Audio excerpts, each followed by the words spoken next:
I'm Jennifer Walsh, 29 years old. 3 weeks ago, I lost a baby I desperately wanted while my parents chose my brother's golf game over their grandchildren. The bleeding started at 2 a.m. Not the light spotting my doctor had warned me might happen. Heavy, terrifying bleeding that soaked through everything in minutes. I was 12 weeks pregnant, just past the point where I'd started to believe this baby might actually make it. My husband Derek was in Boston for a critical client presentation. He'd left the night before, kissing my still flat stomach and promising to be home by Friday. It was only Tuesday. I called my OB's emergency line with shaking hands, trying to keep my voice steady so I wouldn't wake my 18-month-old twins, Mason and Madison, sleeping in their cribs down the hall. "Jennifer, you need to get to the hospital immediately," Dr. Chin said. Her voice was calm but urgent. "This level of bleeding at 12 weeks requires immediate intervention. Can someone drive you? My husband's out of town. I'll call my parents. Make it fast. And if the bleeding increases at all, call 911. Don't wait." I hung up and dialed my mother. It rang 6 times before she answered, her voice thick with sleep. "Jennifer? It's 2 in the morning. What's wrong?" "Mom, I'm bleeding. Badly. I'm pregnant. Was pregnant, and I need to get to the hospital. Can you come watch the twins?" There was a pause. A long pause where I could hear my father asking what was going on. "Bleeding?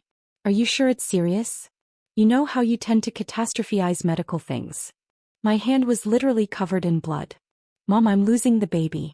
I need emergency surgery. Please, I need you to come stay with Mason and Madison. They're asleep. You just need to be here when they wake up. Jennifer, your father and I are in Palm Springs. We're at your brother's golf tournament. Tyler's competing for a $50,000 prize. We can't just leave." I felt the room tilt. "You're 3 hours away? We've been planning this trip for months. Tyler qualified for this tournament. It's a huge deal for him. Mom, I'm having a miscarriage. I need emergency surgery." "Are you absolutely sure? Sometimes pregnancy bleeding is normal. Remember when you thought you had appendicitis and it was just gas?" I looked down at my blood-soaked pajamas. At the puddle forming on the bathroom floor. "This is not gas, Mom." My father's voice came on the line. "Honey, we paid $2,000 for this tournament weekend. The hotel, the tickets, everything. Can't you call Derek's parents?" "Derek's parents are in Florida. It would take them 8 hours to fly here." "Well, surely you have friends. Or hire a babysitter. This is exactly why people have backup plans." "I didn't plan to have a miscarriage at 2 a.m. "You're always so dramatic about everything," Mom said, taking the phone back. "I'm sure it's not as bad as you think. Just lie down with your feet elevated. If it's still bad in the morning, go to urgent care." The bleeding was getting heavier. I could feel it. "I can't wait until morning. I could bleed out." "Jennifer, don't be ridiculous. You're not going to bleed out from a miscarriage. Women have them all the time." She sighed deeply. "Fine. We'll try to leave early tomorrow. But your father already paid for tomorrow's tournament breakfast, and Tyler's tea time is at 8 a.m.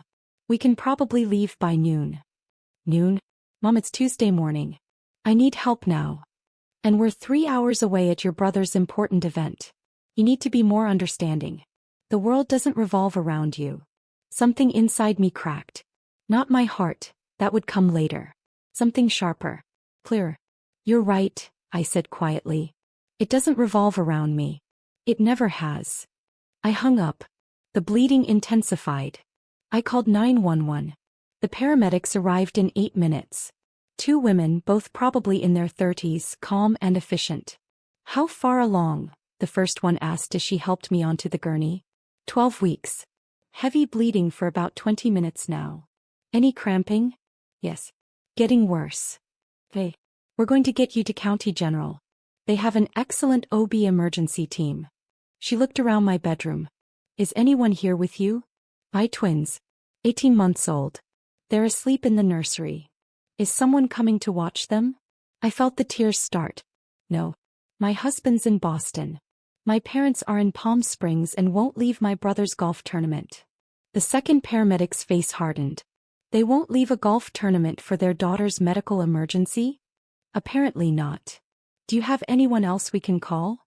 I thought frantically. My best friend Emma was in Japan for work. Derek's brother lived in Seattle. My neighbor Mrs. Patterson was 78 and couldn't handle twin toddlers. Then I remembered the card Derek's mom had given me 6 months ago. Emergency childcare solutions. When crisis strikes, we're there. There's a service, I said. Emergency childcare. I have the number in my phone. The first paramedic helped me dial while the second one started in 4. A woman answered on the second ring. Emergency childcare solutions. This is Patricia. I need help. My voice broke. I'm being transported to the hospital. Miscarriage. I have 18-month-old twins sleeping in their cribs. I need someone here before they wake up. Someone who knows what they're doing. Where are you located? I gave her my address. We can have 2 specialists there in 25 minutes. Twins require 2 caregivers for optimal safety. Our emergency rate is $60 per hour per caregiver with a 6-hour minimum. Fine. Whatever. Please just get here. Jennifer, I need you to breathe. We're sending Rosa and Michelle. They're both pediatric nurses with twin experience. They'll take care of your babies like they're their own. You focus on yourself right now. Thank you, I whispered. Thank you so much. As they loaded me into the ambulance, I did something I'd been doing every month for 6 years. Something I'd kept secret because I thought it made me a good daughter. I opened my banking app with trembling, blood-stained fingers. There was the automatic transfer I'd set up when I was 23 years old and got my first real job out of college. $3,200. Transferred on the 15th of every month to my parents' account. It started when Dad's business had a temporary setback. When Mom mentioned they might lose the house. When my brother was still in college and needed help with tuition. Just for a few months, Dad had said. Just until things stabilize. 6 years later, Dad's business had stabilized enough for golf tournaments and Palm Springs weekends. Mom had stabilized enough for spa days and shopping trips. Tyler had graduated and gotten a 6-figure job but somehow never helped with their bills. And I'd kept sending money because no one ever told me to stop. Because I thought that's what good daughters did. $3,200 a month. 12 months a year. 6 years. $230,400.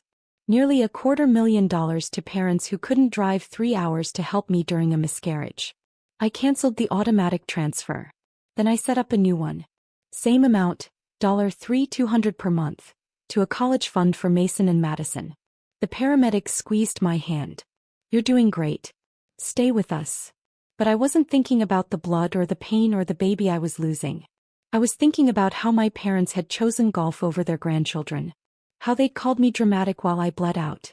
How I'd paid for that golf tournament with money they never earned. If you're genuinely enjoying this story, could you take a moment to hit that like button? It really helps me continue creating these stories. The ER was chaos and urgency. Dr. Chin met me there already in scrubs. Jennifer, we need to do an emergency DNC. You're hemorrhaging. We need to stop the bleeding before you go into shock. The baby. Her face was gentle. I'm so sorry. There's no heartbeat. Your body is trying to miscarry but tissue is retained. That's causing the hemorrhage. I'd known. Deep down I'd known when the bleeding started. But hearing it made it real. Okay, I whispered. Do what you need to do. We'll put you under general anesthesia. The procedure takes about 20 minutes. You'll wake up in recovery. Bye twins. I need to call. We'll make sure you have a phone as soon as you're awake. But right now we need to move fast. As they wheeled me toward the OR, my phone rang. Dirk. Babe, I got your voicemail. Oh my God. I'm at the airport. I'll be there in 4 hours. The twins. I called my mom. She's already on a plane. She'll land in 6 hours. She's got Rosa and Michelle's contact info. She'll coordinate everything. Your mom is flying here from Florida? Of course she is. Your family. That's what family does. His voice cracked. I'm so sorry I'm not there. I'm so sorry. It's not your fault. Did your parents?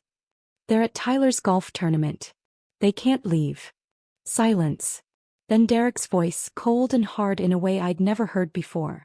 They chose golf over you? Apparently. Jennifer, I swear to God. Derek, I canceled the money. The $3,200 a month. It's gone. I redirected it to the twins' college fund. Another pause. You've been sending them $3,200 a month? For 6 years. That's. I could hear him doing the math. That's over $230,000. I know.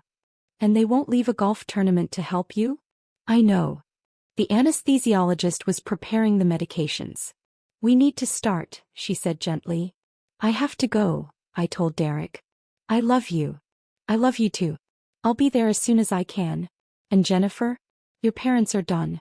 You hear me? They're done. The world went fuzzy as the anesthesia took hold. I woke up in recovery to the sound of voices. 2 women arguing in the hallway. Absolutely unacceptable. Your daughter is in the hospital after emergency surgery and you're worried about money? My mother's voice. That's not fair, Patricia. You don't understand the situation. I understand perfectly. Jennifer called you at 2 a.m. hemorrhaging from a miscarriage and you chose a golf tournament. We were 3 hours away. What were we supposed to do? Drive. Immediately. Like I did from Florida.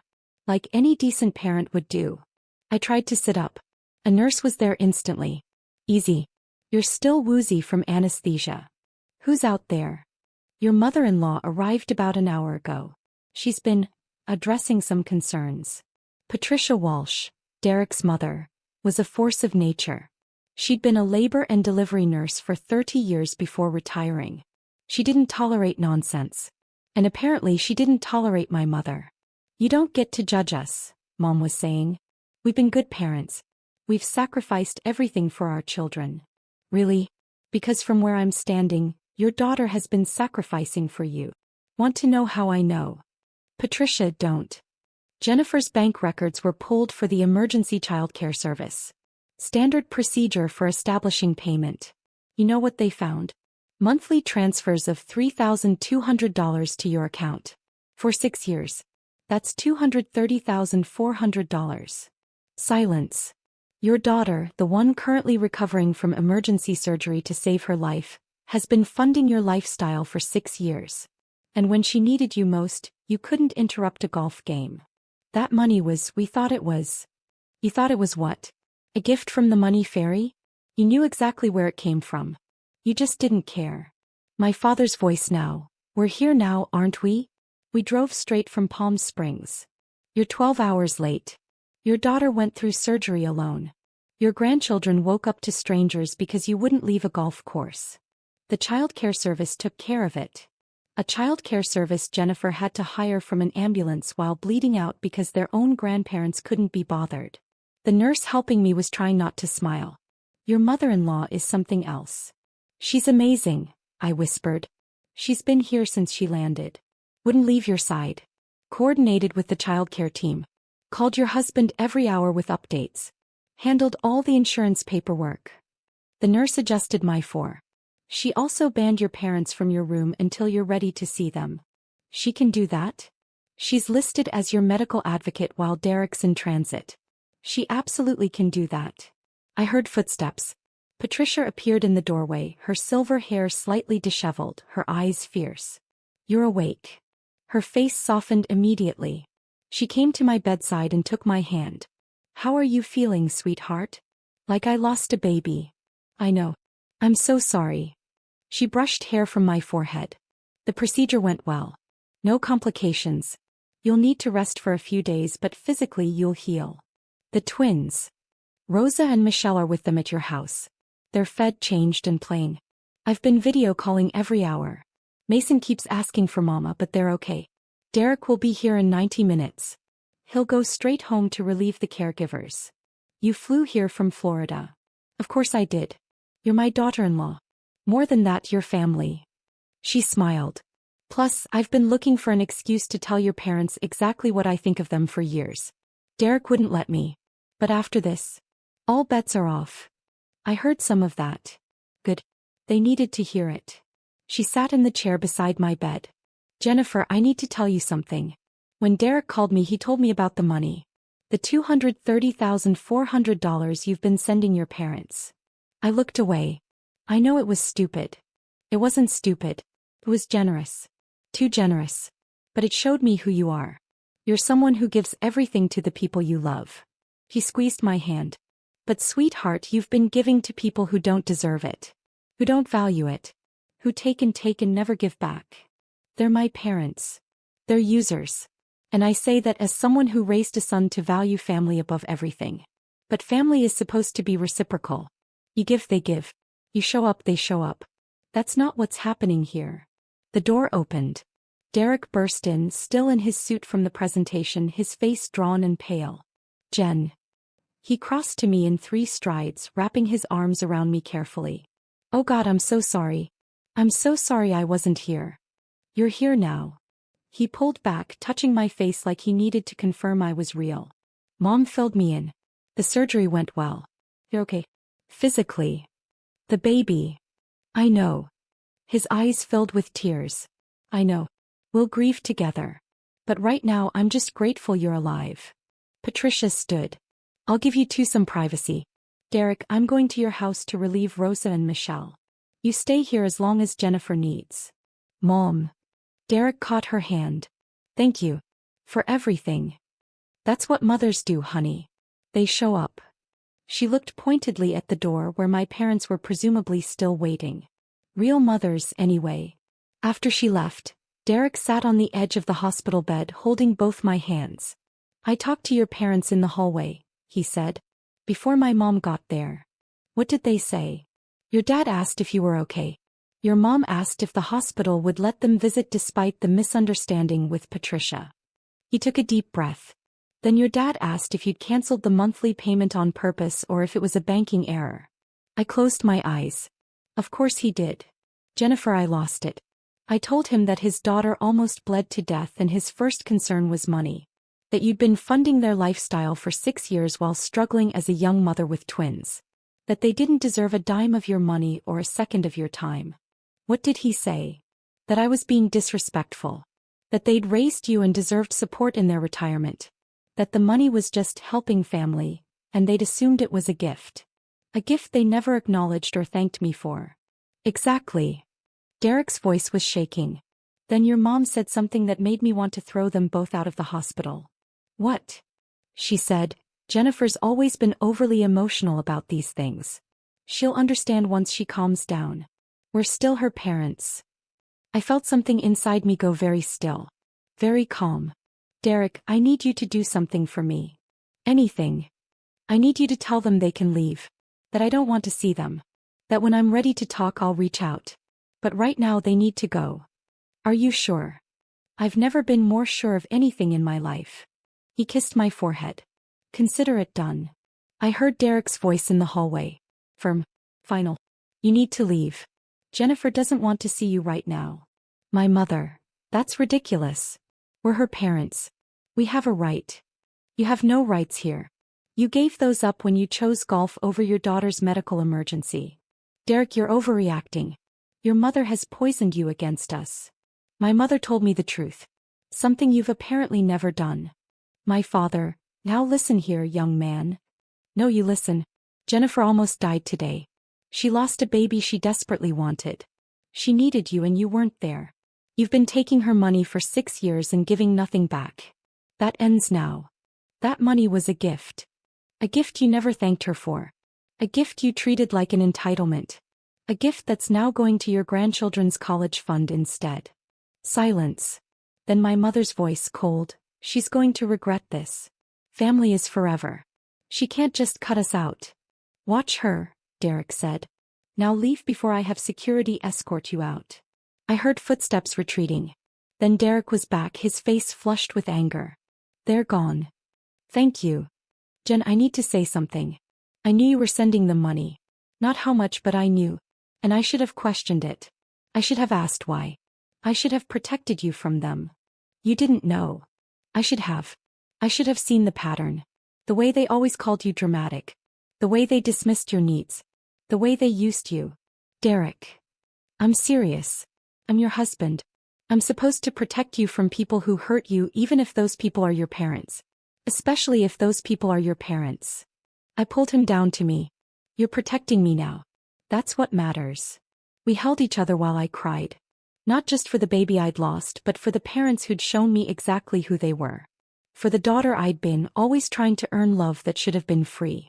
3 days later I was home. Patricia had stayed, sleeping in our guest room, helping with the twins, cooking meals, managing the recovery process like the nurse she'd been for 3 decades. Mason and Madison didn't understand why Mama was sad and had to rest. But they understood that Grandma Patricia was there and she gave the best hugs and made the best pancakes. Derek had taken a week off work. The client presentation had gone so well they'd landed the account, but Derek had made it clear. Family came first. Boys. My parents had called 17 times. I'd answered none of them. On day 4 a letter arrived. Handwritten from my mother. Jennifer. I don't understand why you're doing this. We're your parents. We love you. We've always been there for you. Your father and I are hurt and confused by your behavior. We drove 3 hours from Palm Springs as soon as we could. We came to the hospital. We tried to visit. And Derek treated us like criminals. The money situation is a misunderstanding. We thought you were happy to help. We never asked you to send it. You did that on your own. We need you to restore the monthly payment. We've made financial decisions based on that income. Without it, we'll have to make serious sacrifices. Please stop listening to Derek's mother. She's always been jealous of our relationship with you. She's turning you against your own family. We love you. Call us. I read it twice. Then I did something I'd never done before. I wrote back. Mom and Dad. You're right that I sent the money on my own. You never explicitly asked for it. You just mentioned you were struggling and I stepped in to help. For 6 years. But you're wrong about everything else. You weren't there for me when I called at 2 a.m. hemorrhaging from a miscarriage, needing help with your grandchildren. You were at Tyler's golf tournament. You chose golf over your daughter's medical emergency. You didn't come as soon as you could. You came 12 hours later after I'd already had surgery, after Derek's mother flew in from Florida, after strangers had cared for your grandchildren because you wouldn't. The money wasn't a misunderstanding. You knew where it came from. You just never acknowledged it, never thanked me, and never thought to question why your 23-year-old daughter was sending you $3,200 every month. You've made financial decisions based on my income? Good. Now you'll make financial decisions based on your own income. Like adults. Like I had to do when I was 23 years old, funding your lifestyle while building my own life. Patricia isn't turning me against you. You did that yourselves. She just had the courage to say what I've been too afraid to acknowledge. You're users. You take and never give. You demand and never appreciate. I don't want your love if it comes with conditions. If it comes with guilt. If it only exists when I'm useful to you. I'm done. The money is gone. The access is gone. The free pass to treat me like garbage is gone. Don't contact me again unless you're ready to take real accountability for your behavior. Not excuses. Not justifications. Real accountability. Jennifer. I mailed it before I could second-guess myself. Patricia found me in the kitchen afterward, staring at nothing. You okay, sweetheart? I just told my parents to leave me alone unless they can actually apologize. He pulled me into a hug. I'm proud of you. I feel like I should feel worse. Like I should feel guilty or sad or something. Do you? I thought about it. Really thought about it. No. Oh, lighter. Like I've been carrying something heavy for years and I finally put it down. That's because you have been. You've been carrying their financial burden, their emotional burden, their expectations. You've been carrying the weight of trying to earn love that should have been given freely. He pulled back to look at me. Jennifer, you're allowed to put that down. You're allowed to say enough. What if they never change? What if I just lost my parents forever? Then you didn't lose parents. You lost users. And honey, that's not a loss. That's freedom. 2 weeks later, my brother Tyler called. Jen. It's me. I hadn't heard from Tyler in months. He usually only called when he needed something or when Mom made him. Hey Tyler. Mom told me what happened. The miscarriage. The hospital. The fight. He paused. I'm sorry. About the baby. That's rough. Thanks. But Jen, you can't cut off Mom and Dad like this. They're freaking out. Dad's talking about selling the house. Mom's crying all the time. They have to sell their house? Well, they're looking into it. The mortgage is $2,400 a month, and with the car payment and other expenses, they can't cover it on Dad's pension and Mom's part-time income. So they need the $3,200 I was sending. I mean, yeah. They kind of built their budget around it. I laughed. Actually laughed. Tyler, they built their budget around money I was sending them starting when I was 23 years old. I've sent them $230,400 over 6 years. They never once thanked me or acknowledged where it came from. Silence. That much. That much. I didn't know you were sending them that kind of money. They didn't tell you? Weird. They told me about every dime they spent on you. Your college tuition. Your car. Your graduation gift. Your job interview suit. Jen. When I had a miscarriage and called them at 2 a.m. bleeding and scared, needing help with my twins, they said no. They were at your golf tournament. They couldn't leave because you were competing for a prize. I didn't know that. Mom just said you had a medical thing, but you were being dramatic about it. A medical thing? Tyler, I had emergency surgery. Almost bled out. I lost a baby. My voice was rising. And our parents chose your golf game over my life. That's not, they came to the hospital later, right? 12 hours later. After Derek's mom flew in from Florida. After I'd already had surgery. After strangers took care of their grandchildren because they wouldn't. Long pause. Shit, Jen. I didn't know. No one ever tells you the whole story, do they? You just get mom's version. Where I'm dramatic and unreasonable and causing problems. What do you want me to do? Nothing. This isn't your problem to fix. But Tyler, if mom and dad need money, maybe you should help them. You make 6 figures. You live in a paid-off condo they bought you as a graduation gift. Maybe it's your turn to be the good child. I have expenses. So do I. I have 18-month-old twins. I just lost a baby. I'm recovering from surgery. But somehow I managed to send mom and dad $3,200 a month for 6 years. I'm sure you can figure something out. Jen, come on. I have to go. Mason's crying. Bye, Tyler. I hung up. Derek had been listening from the doorway. Tyler wants you to fix it? Tyler wants someone else to fix it. Preferably me. Because that's always been my role. He came over and wrapped his arms around me from behind. I'm sorry your family is like this. I have a family. The twins. Your mom. That's enough. 1 month after the miscarriage, my parents' lawyer sent a letter. They were suing me for financial abandonment and breach of oral contract. I called Derek's lawyer immediately. Marcus Levine was a sharp corporate attorney who'd handled our house closing and wills.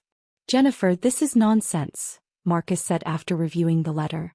There's no such thing as financial abandonment in this context.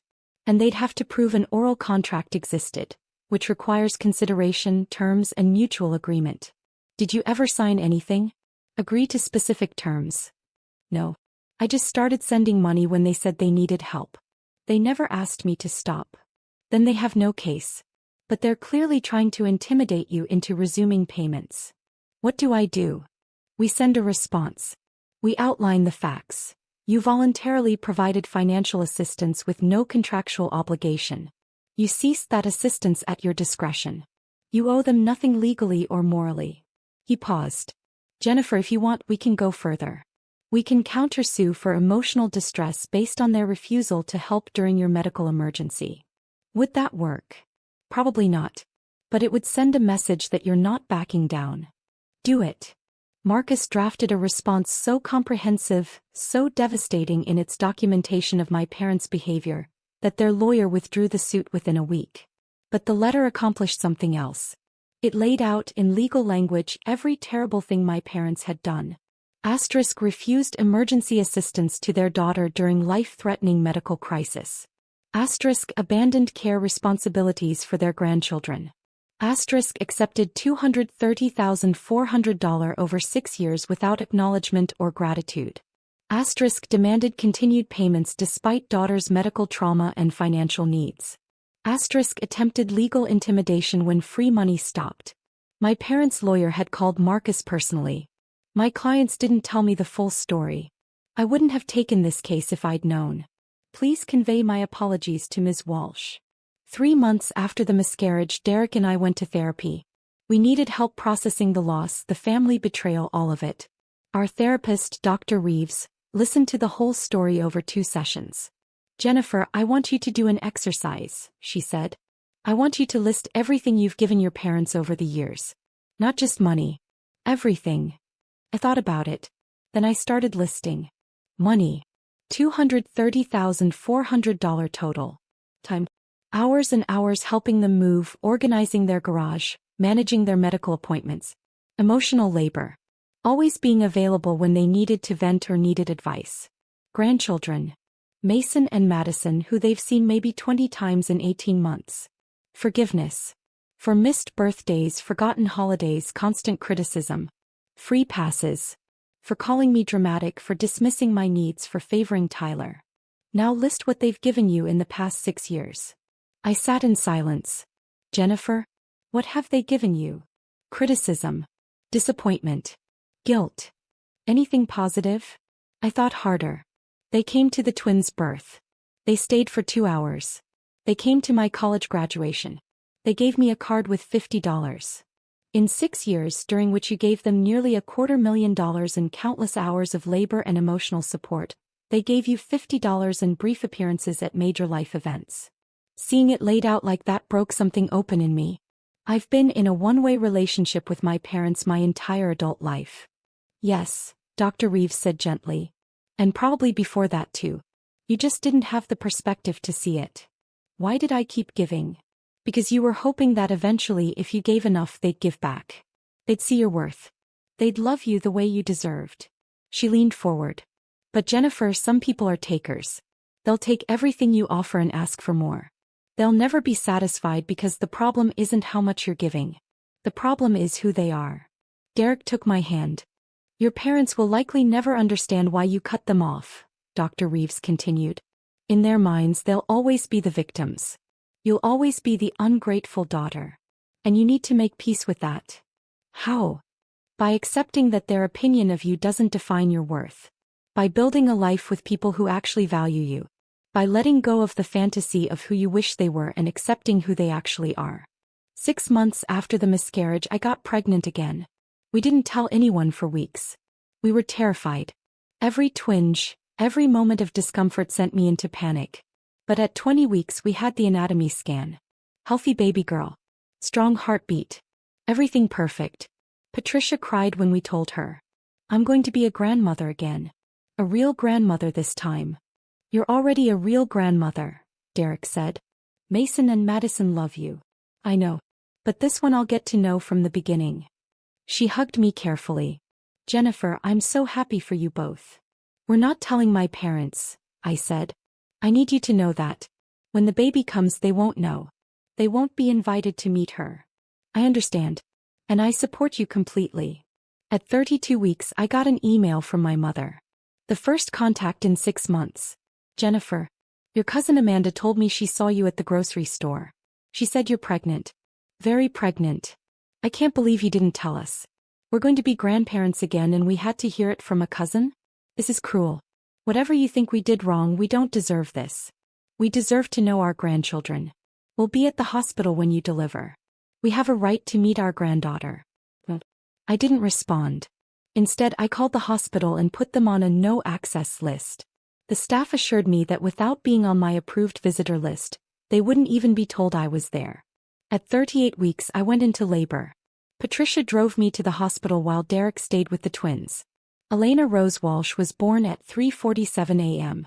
Perfect. Healthy. Beautiful. Patricia was in the delivery room cutting the cord, crying happy tears. She's gorgeous, Patricia whispered. Absolutely perfect. My parents showed up at the hospital 6 hours later. I know because security called my room. Ms. Walsh, there are 2 people here claiming to be your parents. They're demanding to see you and the baby. They're not on your approved list. Don't let them up. I don't want to see them. Understood. We'll handle it. 20 minutes later, Patricia's phone rang. My mother's number. Don't answer it, I said. I'm not. But Jennifer, they're going to escalate. He was right. Over the next 2 days in the hospital, my parents tried everything. Asterisk called the hospital repeatedly claiming emergency. Asterisk showed up at visiting hours claiming they had permission. Asterisk called Derek's phone over and over. Asterisk sent Tyler to check on me. Asterisk had my aunt call saying it was cruel to keep grandparents away. We ignored all of it. When we came home there were flowers on the doorstep. A card.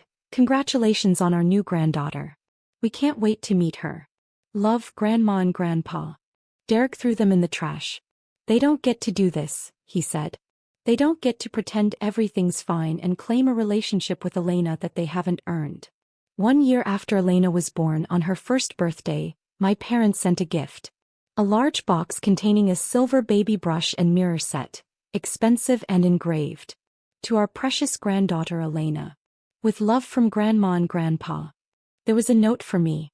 Jennifer, we've given you space like you asked. It's been over a year. Surely that's enough time for you to calm down and see reason. We're sorry if we hurt you. We never meant to. We love you and we want to be part of our grandchildren's lives. Can we please start over? Mom and Dad. I read it 3 times. Looking for real accountability. For understanding of what they'd actually done wrong. All I found was sorry if we hurt you, the classic non-apology. And the implication that I was the problem, the one who needed to calm down and see reason. I packed the gift back up and mailed it back with a note. Mom and Dad. Sorry if we hurt you, isn't an apology. It's a dismissal. Real accountability would sound like, we're sorry we refused to help during your medical emergency. We were wrong to prioritize a golf tournament over your life. We were wrong to take your money for 6 years without acknowledgement. We understand why you set boundaries and we respect them. Until you can offer real accountability, we have nothing to discuss. Don't send gifts for children you haven't met and don't have a relationship with. Don't pretend everything's fine. Don't ask me to start over when you haven't addressed what went wrong in the first place. If you ever want a real relationship with me or my children, it starts with honesty. With taking responsibility. With understanding that you damaged our relationship and it's your job to repair it, not mine. Jennifer. I never heard back. 2 years after cutting off my parents, I ran into my mother at Target. The same store where I'd bought Elena's first birthday outfit. She looked older. Tired. She was pushing a cart with generic brands. A far cry from the name brands she used to insist on. Jennifer. She stopped. Her eyes went to Elena in my cart, now 2 years old. Then to the twins who were 4 and holding onto the cart sides. Mom. They're so big. I can't believe how big they are. Kids grow. That's what they do. Elena looks like you did at that age. So I've heard. We stood there in awkward silence. Jennifer, can we talk? Please. About what? About fixing this. About being a family again. We were never a family, Mom. We were a one-way relationship where I gave everything and you took it. That's not fair. It's completely fair. I gave you $230,400. I gave you time, energy, emotional labor. And when I needed you most, when I was bleeding, losing a baby, terrified and alone, you chose golf. She flinched. I've apologized for that. No, you haven't. You said, sorry if I hurt you. That's not an apology. That's a deflection. What do you want me to say? I want you to say, I was wrong. I chose a golf tournament over my daughter's medical emergency and it was unforgivable. I took your money for 6 years and never once thanked you or acknowledged your sacrifice. I treated you like an ATM and a burden instead of a daughter. I was a bad mother and I'm sorry. She looked stunned. That's cruel. That's honest. And if you can't be honest about what you did, we can't move forward. Jennifer, please. Your father and I are struggling. We had to downsize. We're living in a small condo now. We can barely afford. Stop. I held up my hand. Don't tell me about your financial struggles. I don't care. You made choices. You built a lifestyle on money that wasn't yours. You took advantage of your daughter's generosity. Now you live with the consequences. We're your parents. DNA doesn't make you parents. Showing up does. And you've never shown up for me. Not when it mattered. Mason tugged my sleeve. Mama, can we go? This lady is making you sad. My mother's eyes filled with tears. I'm not this lady. I'm your grandmother. No, I said firmly. You're not. Their grandmother is Patricia. She's the one who shows up. Who flies across the country when we need her. Who knows their favorite foods and their bedtime routines. You're just someone they don't know. I started pushing the cart away. Jennifer, wait. Please. I'm sorry. Really sorry. For all of it. I stopped. Turn back. Prove it. Get therapy. Figure out why you treat people this way. Do actual work on yourself. Then maybe in a year or two we can try a supervised visit. Maybe. A year or two? You had 6 years of my money and 18 months of my children's lives that you didn't bother to be part of. You can wait a year or two to see if I'm willing to give you another chance. I didn't wait for her response. My name is Jennifer Walsh. I'm 31 years old. I'm a mother of 3, a wife and a daughter-in-law to the best mother-in-law in the world. I used to be a daughter too. But I learned that being someone's child doesn't obligate you to fund their lifestyle or accept their mistreatment. 2 years ago, I had a miscarriage and my parents chose my brother's golf tournament over helping with their grandchildren. I was sending them $3,200 a month, $230, $400 over 6 years, and they couldn't spare 3 hours to drive to my emergency. So I stopped the payments. I cut them off. I set boundaries. And I built a family with people who actually show up. Who choose me. Who value me as more than a source of money and convenience. Derek's mother flew from Florida to be there during my surgery. She banned my parents from my hospital room. She told them exactly what they were. And she's been my children's real grandmother ever since. I've lost a lot. I lost a baby I wanted desperately. I lost the parents I wished I had. I lost the fantasy of what family was supposed to be. But I gained so much more. Peace. Self-respect. A clear understanding of my worth. Children who will grow up knowing that love doesn't come with conditions. That family is who shows up. If there's anyone out there who's been the family ATM, who's been funding their own mistreatment, who's been told they're dramatic when they express legitimate needs, I want you to know something.